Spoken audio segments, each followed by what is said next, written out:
Sinabi ng Muhammad sallallahu alaihi wasallam, qul huwallahu ahad wal muawwidhatain hina tumsi wa hina tusbih thalatha marratin takfika min kulli shay'.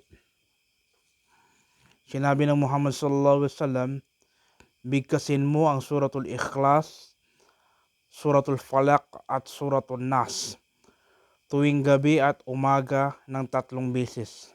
Sapat na ito para sa iyo laban sa lahat ng bagay na masama. At ito ay iniulat ni Abu Dawud at ni Tirmidhi.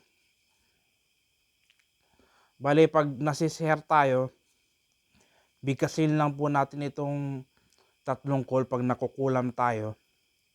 Lalong-lalo na yung suratul Falaq dahil yung wamin syarrin nafathati fil uqad, ang tinutukoy dyan ay yung mga taong mangkukulam. So, pag tayo po ay nasisiher, nakukulam, bigkasin natin itong 3 call na ito, lalong-lalo yung suratul Falaq at ulit-ulitin lang po natin at mawawala na po ang sihir, mawawala na po ang kulam.